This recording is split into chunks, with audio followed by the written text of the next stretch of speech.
Bonjour et bienvenue à cette vidéo sur le système cardiovasculaire.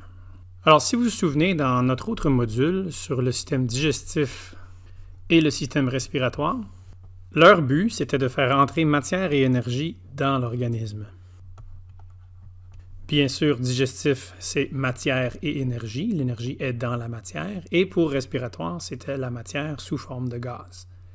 Alors, les bons gaz entrent, les mauvais gaz sortent. En termes de matière et énergie rentre, le système digestif s'en occupe, on transporte ce qu'on a besoin à chacune de nos cellules, et ensuite, ce qui n'est pas digéré et pas absorbé sortait sous forme de déchets. Alors, déchets sous forme de CO2, déchets solides sous forme de matière fécale, et on avait aussi déchets liquides sous forme d'urine, et ça, c'est notre système excréteur. Alors, c'est tout au sujet de faire entrer des substances, faire sortir des substances. Le système cardiovasculaire, c'est très différent. Il n'y a rien qui rentre, il n'y a rien qui sort. En fait, tu ne veux pas que le sang sorte de ton corps et tu ne veux pas que des objets étrangers de l'extérieur de ton corps entrent dans ton sang. Alors, le but du système cardiovasculaire, c'est de pomper et de faire bouger le sang partout dans notre corps. Fait qu'il n'y a vraiment rien à ajouter à notre dessin, à moins qu'on voulait mettre un paquet de lignes rouges et plein de lignes bleues qui représentent nos vaisseaux sanguins, avec bien sûr notre cœur dans la poitrine. Ça, c'est peut-être un meilleur dessin. Ici, on a identifié certains des vaisseaux sanguins qui se trouvent dans nos corps. Ça serait nos vaisseaux sanguins majeurs. Il y a des millions et des millions de plus de vaisseaux sanguins qu'on ne mettra pas parce qu'on ne verrait rien, un peu comme notre dessin ici. Mais on peut voir le cœur et évidemment des vaisseaux sanguins en rouge qui transportent le sang riche en oxygène et des vaisseaux sanguins en bleu qui transportent le sang dépourvu d'oxygène. Alors, c'est ce qu'on verra dans cette vidéo. Commençons d'abord avec le cœur. Alors, le cœur, contrairement à ce que certaines personnes peuvent penser, il n'est pas sur le côté gauche de notre corps. Il est centré au milieu de notre corps, mais il y a une bonne partie du cœur, environ le 2/3 du cœur, qui est orienté sur le côté gauche. Fait que c'est pour ça qu'on ressent notre battement de cœur beaucoup plus fort sur le côté gauche, mais le cœur est centré au milieu et protégé par cet os résistant qui est le sternum et aussi le milieu de notre cage thoracique. Et notez bien que j'ai dit droite sur ce côté-ci et gauche sur ce côté-ci parce qu'on fait face à la personne. Alors oui, ça c'est le côté gauche de cette personne et ça c'est le côté droit. Fait que dans cette vidéo, vous allez voir que nos figures, c'est toujours inversé. C'est logique. On peut voir ici le poumon droit et le poumon gauche. On a enlevé la cage thoracique pour exposer le cœur. Alors il est au milieu, mais légèrement orienté vers la gauche. Et comme on a vu dans une autre vidéo, il y a un lobe de moins dans le poumon gauche que dans le poumon droit pour faire de la place pour le cœur. Le cœur est aussi entouré par un sac qui est ce qui s'appelle le péricarde. Et ce sac tient le cœur en place, mais aussi entre le sac et le cœur, il y a un liquide qui permet de lubrifier le cœur pour qu'à chaque fois qu'il bat et qu'il bouge, il n'y ait pas une friction qui pourrait endommager et être douloureux. On peut voir ici un peu plus proche le cœur. C'est juste pour observer les vaisseaux sanguins qui sont associés à notre cœur. Alors, vous avez la vue d'en avant et la vue d'en arrière de notre cœur. Et notez bien, ces petits vaisseaux sanguins qui sont sur la paroi externe du cœur, on en reparlera dans quelques minutes. Là, on va couper le cœur. Alors, imaginez-vous que je prends un grand couteau et je le coupe de façon longitudinale sur cet axe. On aurait quelque chose comme ceci. Donc, ça a l'air complexe en première vue, mais les noms des structures ont une certaine logique, donc c'est pas si difficile que ça. Ayez pas peur. Le sang qui circule dans notre cœur fait un circuit, donc c'est comme un genre de cycle. Fait où commencer, où finir, il n'y a pas de début, il n'y a pas de fin. Mais on va commencer ici, dans ce compartiment. Alors, notre cœur est divisé en 4 compartiments. Nous avons 2 oreillettes. Okay, oreillette veut dire petite oreille. Et nous avons 2 ventricules. Ventricule, on peut voir le mot ventre, c'est comme le ventre du cœur. La fonction des oreillettes, c'est de pomper le sang dans les ventricules, que ce soit sur la gauche ou sur la droite. Quand les oreillettes contractent, on pousse le sang pour remplir les ventricules. La fonction des ventricules, c'est de contracter, pousser le sang pour aller dans ces gros vaisseaux sanguins, soit celui-ci en bleu ou celui-ci en rouge, pour envoyer le sang à l'extérieur du cœur. Alors, les oreillettes pompent dans le cœur et les ventricules pompent hors du cœur. Alors, on va mettre en jaune les mots qu'on a déjà couverts. Pour remplir l'oreillette droite en sang, nous avons 2 gros vaisseaux sanguins, les plus grosses veines du corps humain, c'est-à-dire les veines caves. Alors, vous avez la veine cave en haut et la veine cave en bas. On les a bien nommés. On a appelé la veine cave en haut la veine cave supérieure et la veine cave en bas la veine cave inférieure.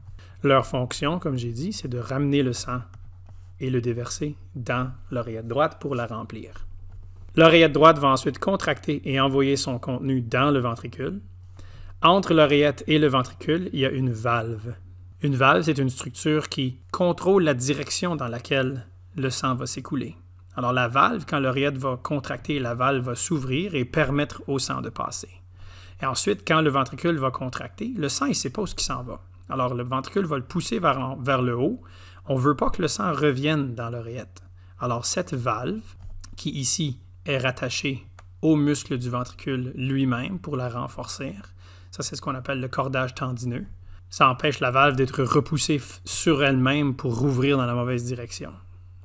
Alors, cette valve va se fermer et empêcher le sang de rentrer dans l'oreillette. Le sang va donc être dévié vers le vaisseau sanguin ici, là où on veut que le sang aille.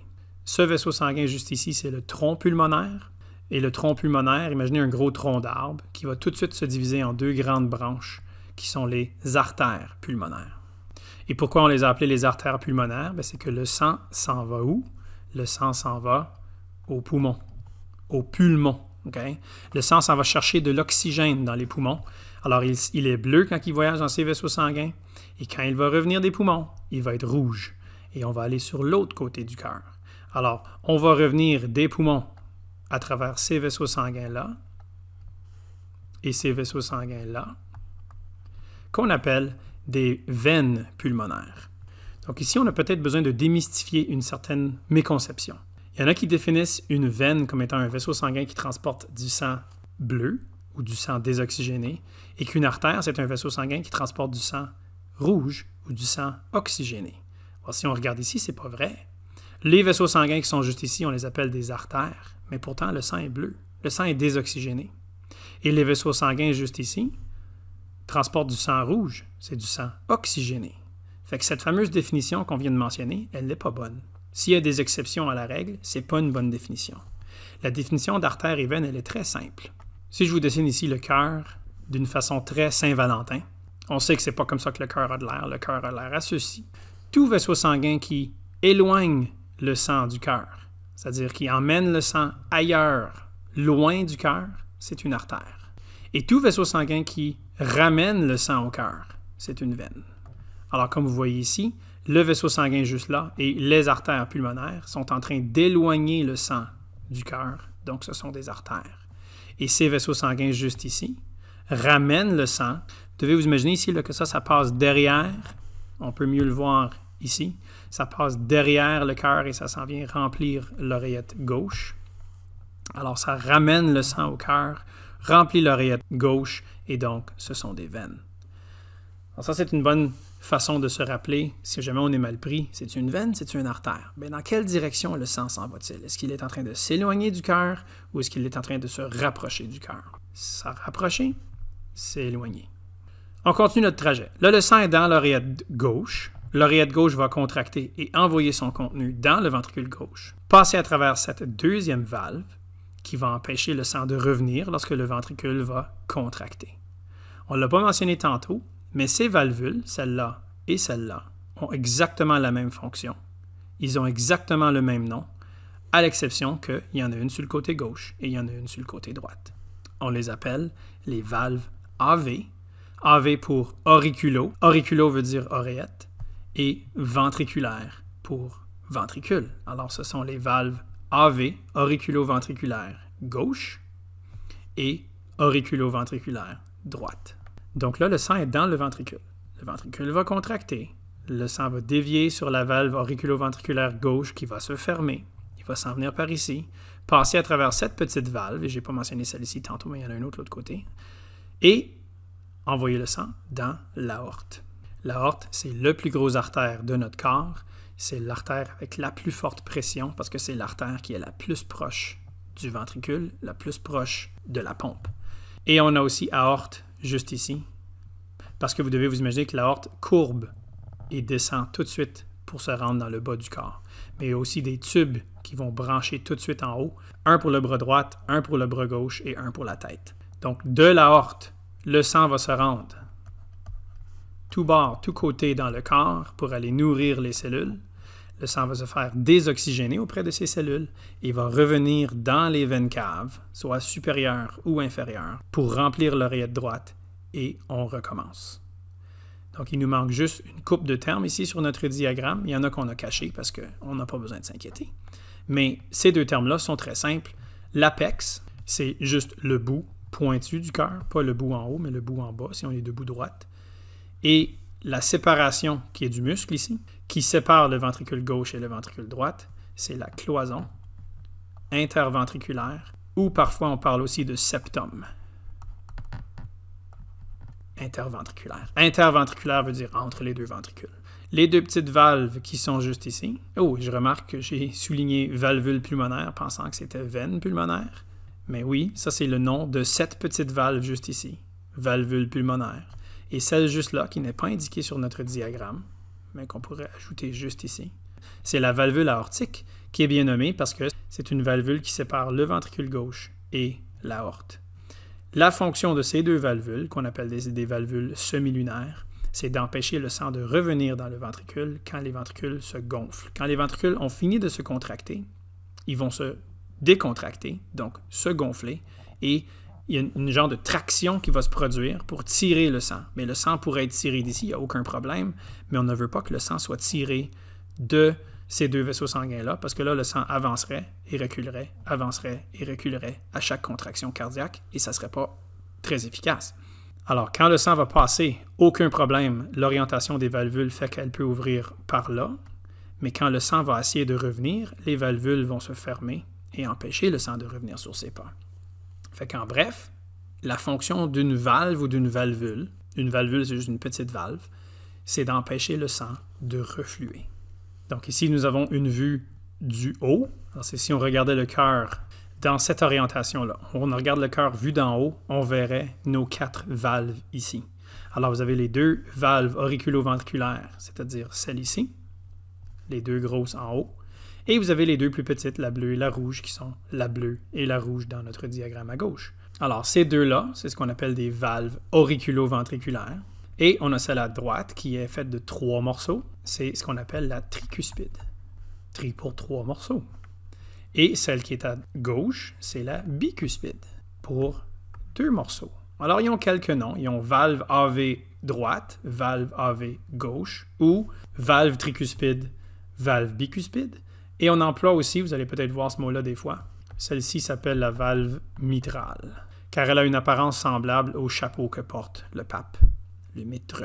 Laquelle des deux est plus forte? C'est la valve bicuspide qui est plus forte. Coordonner la fermeture de 2 morceaux est plus facile et plus efficace que coordonner la fermeture de 3 morceaux. Pourquoi on a besoin d'une plus forte valve sur le côté gauche? Bien, le ventricule gauche, c'est subtil ici, mais vous pouvez voir que la paroi du ventricule gauche est plus épaisse que la paroi du ventricule droite. Le ventricule gauche pousse beaucoup plus fort que le ventricule droite, parce que le ventricule droite envoie le sang juste aux poumons, qui sont juste ici à côté du cœur, de chaque côté. Donc, c'est pas loin, et ça revient. Tandis que le ventricule gauche pompe le sang dans tout le corps. Alors, c'est des kilomètres et des kilomètres de vaisseaux sanguins que le ventricule gauche doit remplir. Il a besoin de pousser très fort. Donc, nous avons besoin d'une valve ici qui est beaucoup plus forte pour résister à une plus grande pression de sang qui veut revenir dans l'oreillette. Elle doit se fermer solide.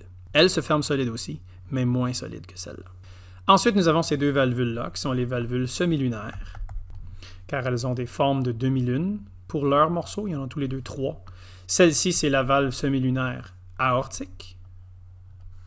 Et celle-ci, c'est la valve semi-lunaire pulmonaire.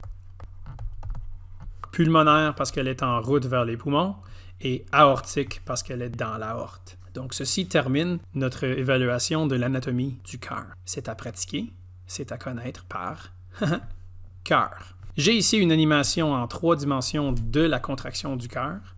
Alors, on peut voir les valves AV juste ici, comment est-ce qu'elles ouvrent quand les oreillettes contractent et envoient le sang dans le ventricule. Et on peut aussi voir juste une des 2, mais on a une de nos 2 valvules semi-lunaires, c'est la valvule pulmonaire ici, qui ouvre quand le ventricule contracte, décontracte, contracte, décontracte. Alors, elle s'ouvre quand on contracte et elle se ferme quand on décontracte. Et ça serait la même chose pour celle qu'on ne voit pas, qui est en arrière-plan ici, la valve semi-lunaire de l'aorte. Mais en parlant de contraction cardiaque, nous avons ce qu'on appelle la révolution cardiaque, qui est un battement de cœur. Un seul battement de cœur. Et notre battement de cœur est fait en double action, c'est-à-dire on a une double pompe, si tu veux. On a la contraction des ventricules et la dilatation des ventricules. La contraction des ventricules, ça s'appelle la systole ventriculaire, et la dilatation des ventricules, c'est la diastole ventriculaire, ou tout court systole, diastole. La question c'est, qu'est-ce qui arrive aux oreillettes? Bien, pendant que la systole se fait, les oreillettes sont en train de faire leur décontraction, et pendant que la diastole se fait, les oreillettes sont en train de faire leur contraction. Fait qu'on s'inquiète juste de ce qui se passe au niveau des ventricules ici.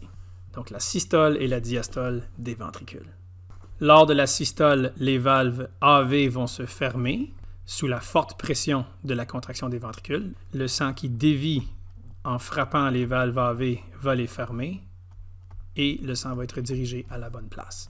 La fermeture de ces valves fait un son et l'onomatopée qu'on utilise habituellement, c'est le bas, un des bruits que fait notre cœur. La diastole fait aussi un bruit, mais le bruit n'est pas causé par la fermeture des valves AV. Les autres, ils vont ouvrir pour laisser passer le sang dans les ventricules, mais les ventricules qui gonflent vont faire tirer le sang dans ces vaisseaux sanguins pour essayer de revenir dans le cœur, mais les petites valves semi-lunaires vont se fermer, et cette fermeture des valves fait un son, et on peut utiliser l'onomatopée « boom ». Alors, notre cœur fait « ba-boom ». Il fait bas lors de la systole et il fait boom lors de la diastole. On aurait tendance à penser que ces valves qui ferment et qui sont plus grosses feraient un plus gros son. Le bas est moins fort que le boom, mais la raison d'être, c'est que ces valves sont entourées par le muscle cardiaque lui-même, donc on l'entend moins bien. Il devrait faire plus de son, mais c'est enterré par le muscle épais qui est la paroi du cœur, donc on entend mieux ceux qui sont juste ici, qui sont à la surface dans les vaisseaux sanguins. Donc, une révolution cardiaque, baboum. Et cette révolution cardiaque peut être mesurée à l'aide d'un électrocardiogramme. Vous avez sûrement déjà vu une machine comme ceci, soit dans un documentaire, soit à l'hôpital elle-même ou à la télévision. On branche le patient à la machine et la machine peut enregistrer l'activité de son cœur. Ça n'enregistre pas la force de la contraction des ventricules ou la force de la contraction des oreillettes. Ça enregistre l'électricité qui voyage dans le cœur. Alors, bien sûr, pour coordonner la contraction des tissus du cœur, on a besoin de leur envoyer des influx nerveux qui contrôlent la contraction de ces tissus cardiaques. Alors, ce zigzag dans notre électrocardiogramme représente une révolution cardiaque, ou un battement de cœur, si tu veux. Et on a nommé chaque petite bosse, chaque petit zigzag. Vous avez l'onde P, l'onde QRS et l'onde T. On ira voir exactement qu'est-ce qui est enregistré comme mouvement électrique pour chacune des ondes dans quelques instants. Mais pour l'instant, on va juste faire que, oui, on mesure l'activité électrique dans le cœur, mais chacune de ces activités électriques est un message envoyé au tissu musculaire pour se contracter. Alors, on peut dire qu'il y a une action coïncidentale entre chaque partie de notre diagramme ici et l'action musculaire que le cœur fait. Et on va le diviser en trois. L'onde P, l'onde QRS et l'onde T. Donc, l'onde P, c'est l'électricité qui bouge dans le cœur pour aller dire aux oreillettes de se contracter. Alors, ça coïncide avec la contraction auriculaire, qui veut dire la contraction des oreillettes. Tout le zigzag QRS, ça coïncide avec la contraction des ventricules. Je l'ai mis au singulier ici, mais c'est contraction des deux oreillettes et contraction des deux ventricules de façon simultanée. On veut que ça se contracte en même temps pour bien coordonner les mouvements du sang dans le corps. Et nous avons ensuite l'onde T qui coïncide avec la dilatation ventriculaire. Donc, pour avoir utilisé des termes plus courts, on pourrait dire que QRS, c'est la systole et que T, c'est la diastole. Donc, nos fameuses onomatopées, la machine à l'hôpital fait bip, bip, bip, mais le cœur ferait quel son en même temps que cette onde ici est en train de se faire enregistrer par la machine? On ferait le bas et ici, on ferait le boom. Ça, c'est au niveau du cœur, si on écoutait le cœur avec un stéthoscope. Alors, je répète, c'est très important à noter ici que ce n'est pas la force de la contraction du muscle cardiaque, ce n'est pas la vitesse de la contraction du muscle cardiaque. Ça enregistre l'électricité qui voyage dans la poitrine du monsieur ici, qui rentre dans les fils électriques, qui se fait enregistrer par la machine pour générer cette vague, ce zigzag perpétuel sur l'électrocardiogramme. Alors ça, c'est ce que l'électrocardiogramme enregistre. Il enregistre les petites lignes rouges, les petits zigzags qui voyagent dans la paroi du cœur, c'est-à-dire dans le muscle du cœur. Alors on peut voir ici, je sais que c'est rapide, mais on peut voir les mouvements que font l'électrocardiogramme en enregistrant le déplacement de ces petites lignes rouges dans le cœur. Alors pour expliquer ceci au ralenti, si tu veux, on va mettre ça de côté. On va le figer parce que sinon ça va devenir hypnotique et on va aller voir étape par étape ce qui se passe. Alors, on commence avec l'étape 1, qui est la dépolarisation du muscle cardiaque dans le nœud sinusal. Bon, j'explique. Ici, en haut, dans l'oreillette droite, dans la paroi musculaire de l'oreillette droite, il ne faut pas s'imaginer que c'est dans là où le sang irait, mais c'est dans la paroi de l'oreillette droite, nous avons un amas de cellules qui sont à la fois des cellules musculaires, mais aussi des cellules nerveuses. Ils partagent les caractéristiques des deux. C'est comme le petit cerveau, si tu veux, de notre cœur. Et c'est là où cette révolution cardiaque débute. Oui, c'est un cycle, mais on va y donner son début ici. Alors, ça commence dans le nœud sinusal. Et quand l'électricité est là, notre électrocardiogramme est en train d'enregistrer cette petite portion juste ici. L'électricité va se déplacer du nœud sinusal dans la paroi des deux oreillettes de façon simultanée. Alors, ça pourrait ressembler à ceci. Là, imaginez, là, ça c'est 3 dimensions. Là. On a la paroi de l'oreillette en avant, on a la paroi de l'oreillette en arrière, tout le tour. Alors, c'est ce que le jaune essaie de représenter. On veut envoyer cette vague de dépolarisation dans les deux oreillettes en même temps.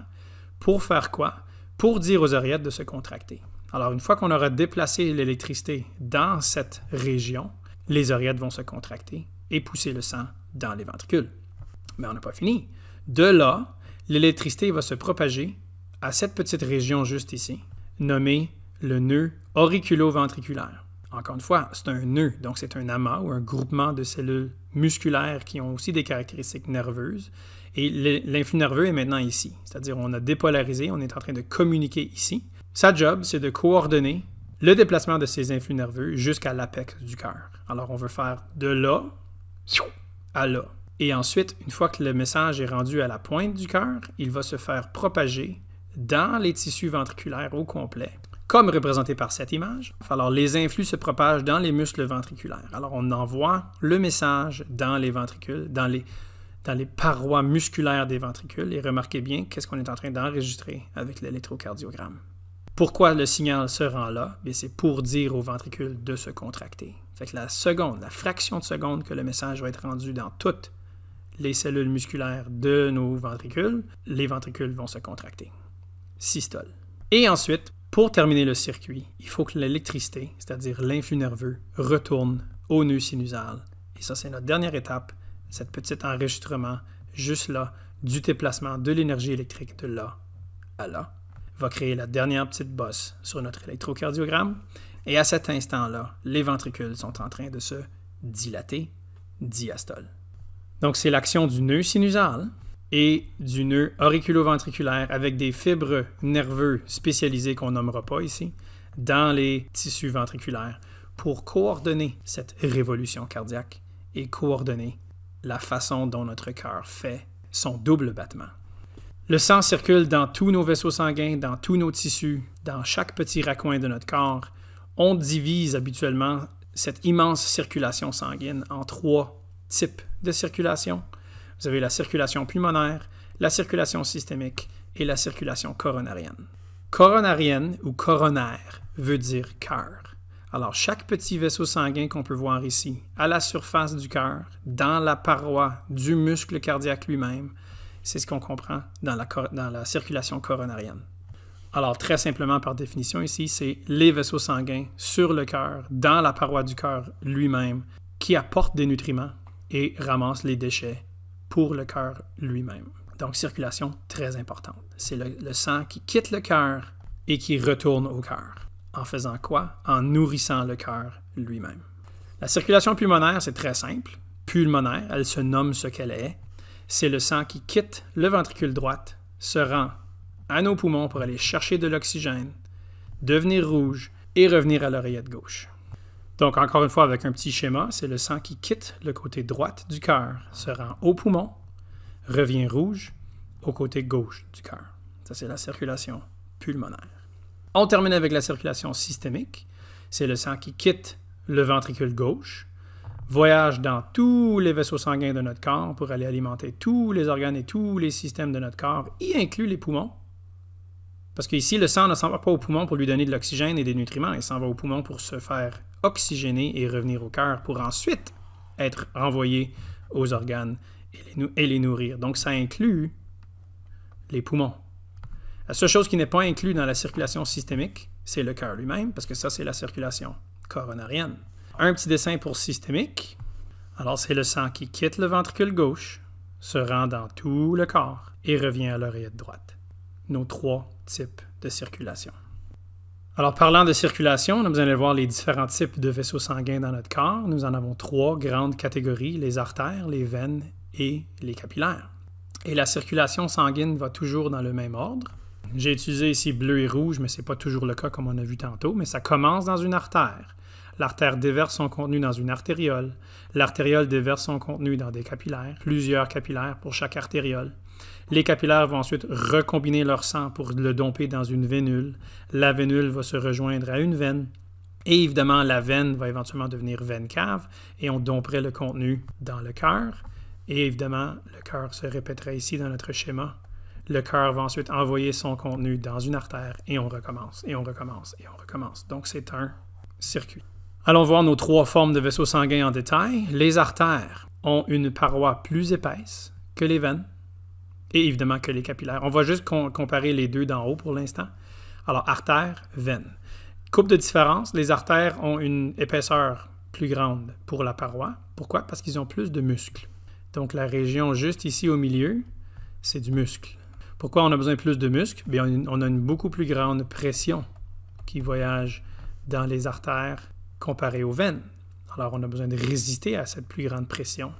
Et les artères font quelque chose que les veines font beaucoup, beaucoup moins, et c'est la vasoconstriction et la vasodilatation. La vasoconstriction, c'est le resserrement de ces muscles pour rapetisser la lumière. La lumière, c'est la partie au milieu où voyage le sang.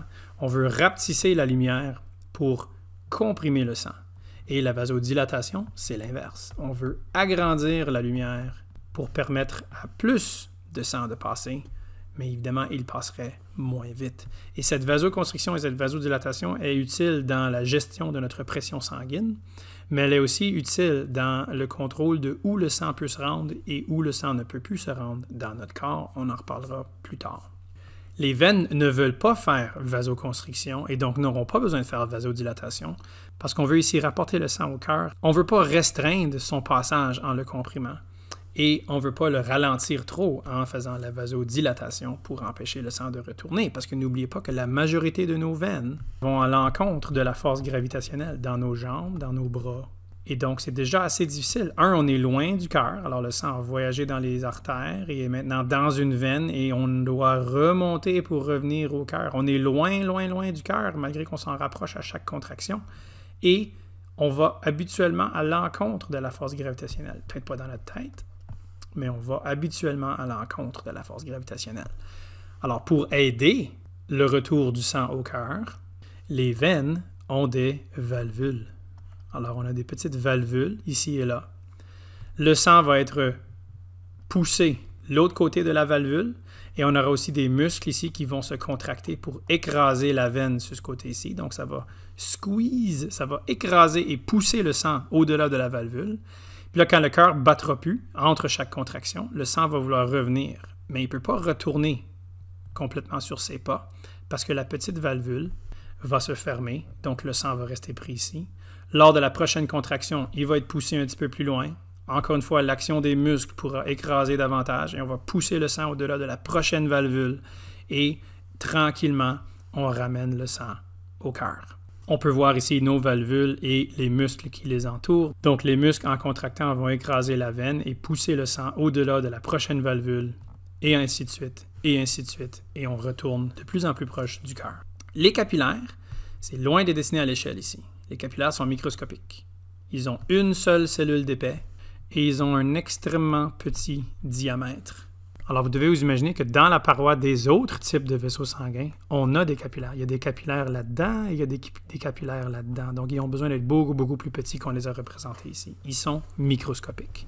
Si on avait une artère et une veine, on ne verrait même pas le capillaire à côté.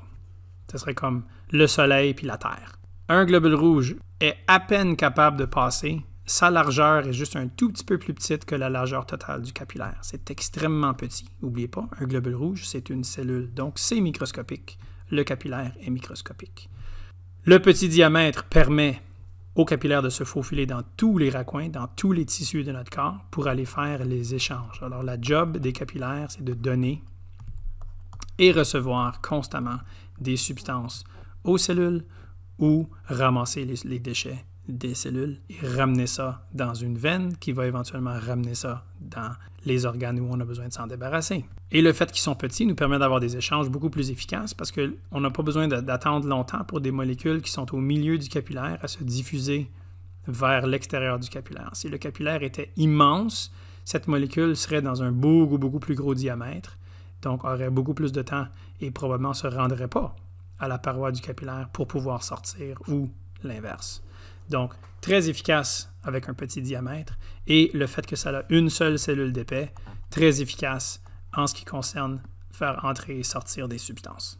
Il n'y a pas une cellule de ton corps qui est plus loin que 2 cellules d'un capillaire.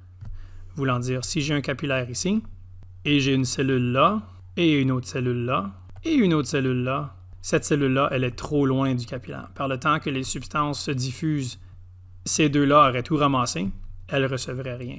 Donc, ceci ne peut pas exister. On aurait besoin d'un autre capillaire, soit sur ce côté ici, ou en haut là, ou quelque chose. On ne peut pas être à plus que 2 cellules d'un capillaire pour qu'on ait un système efficace.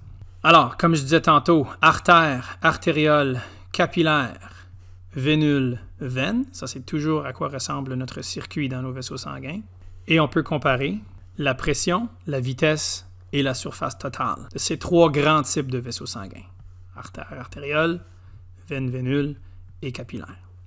Alors, on va commencer avec la pression, la ligne que j'ai mis en jaune. On peut voir que la pression augmente, diminue, augmente, diminue, augmente, diminue, augmente, diminue dans les artères, un peu moins dans les artérioles et ensuite le zigzag disparaît dans les capillaires et évidemment aussi dans les veines.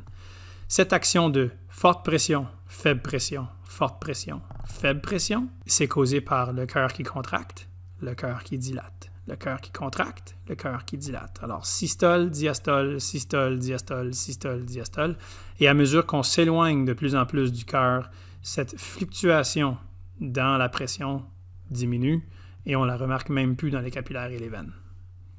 Mais remarquez aussi que la pression est élevée dans les artères et les artérioles, beaucoup moindre dans les capillaires et encore moins dans les veines. Si on avait des chiffres le long de notre axe ici, où on dit l'amplitude, bien, on aurait des plus grands chiffres ici et on aurait de plus en plus petits chiffres quand on est rendu dans les veines. Donc ça, c'est pour la pression. Beaucoup plus grande pression dans les artères que dans les veines, comme mentionné tantôt. Et on ne veut pas une grande pression dans les capillaires parce que, rappelez-vous, les capillaires ont une cellule d'épais. S'il y avait une grande pression, ça les déchirerait. Comment est-ce qu'on est capable d'avoir une pression qui chute tant que ça? Bien, la surface totale des vaisseaux sanguins, ligne que j'ai tracée en mauve ici, si on prend toutes les artères du corps et on les met côte à côte, quelle est la surface totale? Si on prend toutes les veines puis on les met côte à côte, quelle est la surface totale? Puis si on prend tous les capillaires, et il y en a des millions et des millions, puis on les met côte à côte, quelle est la surface totale? Bien, je vais vous dire en partant que si on prend tous les vaisseaux sanguins d'un individu de taille moyenne, pas un géant ou un nain, un individu de taille moyenne, puis on met tous ces vaisseaux sanguins bout à bout, en ligne droite, un vaisseau sanguin de large, on aurait pour un individu presque 8 tours de la planète Terre. Donc, c'est beaucoup de vaisseaux sanguins. Et la grande majorité de ces vaisseaux sanguins, c'est des capillaires. Alors, tout ça pour dire, si on prend tous les capillaires puis on les met un à côté de l'autre, quelle est la surface totale? Elle est géante comparée aux artères, comparée aux veines. Beaucoup plus de surface pour les capillaires que les deux autres. Alors ça fait qu'un volume de sang va être pompé dans une beaucoup plus grande section et ça va le faire ralentir. La raison pourquoi les veines font voyager le sang beaucoup plus lentement, c'est qu'on est très loin du cœur. Et on termine justement avec cette vitesse. Ligne que j'ai mis en vert. Alors vous avez vite, moins vite, vite, moins vite, vite, moins vite. Pour la même raison que nous avons cette fluctuation, nous avons cette fluctuation. Le sang va aller plus vite quand le cœur pompe, moins vite quand il relaxe. Plus vite quand il pompe, moins vite quand il relaxe, etc. Ça diminue de plus en plus. On n'en a plus dans les capillaires. Et oui, ça ralentit beaucoup parce qu'on a un grand volume à remplir. Et ensuite, ça accélère, mais ça accélère pas autant dans les veines que ça l'était dans les artères. Alors, on a moins vite, plus vite, très lent. Ça, c'est un autre avantage pour ce que les capillaires ont comme fonction. Les capillaires doivent échanger avec leur milieu. Si le sang passe super vite, ça va être moins efficace que si le sang passe beaucoup plus lentement dans ces vaisseaux sanguins et on peut donner et prendre plus efficacement. C'est comme essayer d'embarquer dans l'autobus. Si l'autobus passe à côté de l'école à 100 km/h versus l'autobus passe à côté de l'école puis avance à peine, on va être capable de rentrer ou sortir de l'autobus. Ici, c'est un peu plus dangereux. Maintenant, je reviens sur cette fluctuation dans la pression sanguine dans les artères.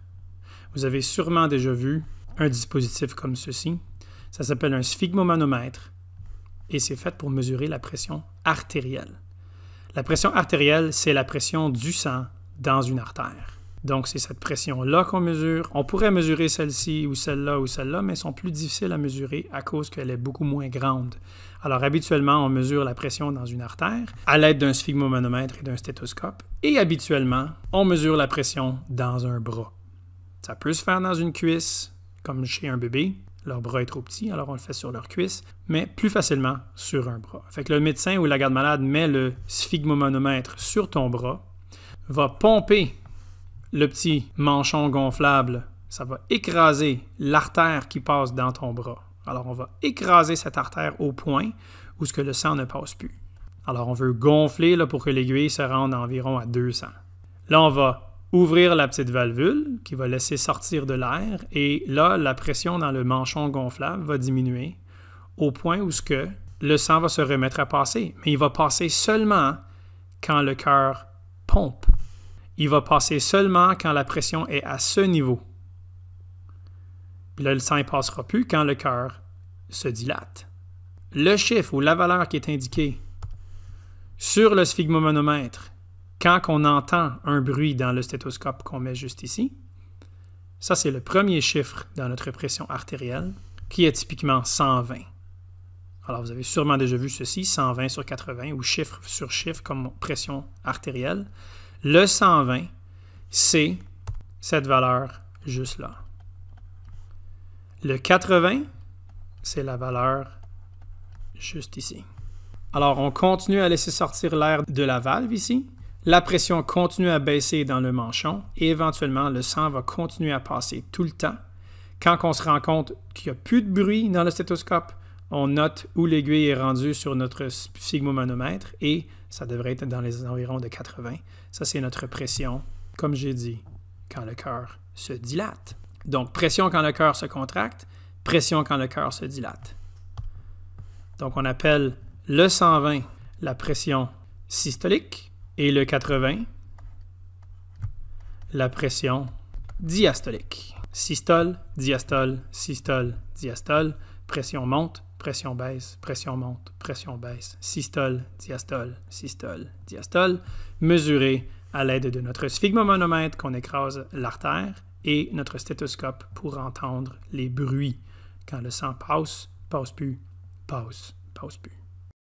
Ceci marque la fin de notre vidéo sur le système cardiovasculaire. Bonne fin de journée.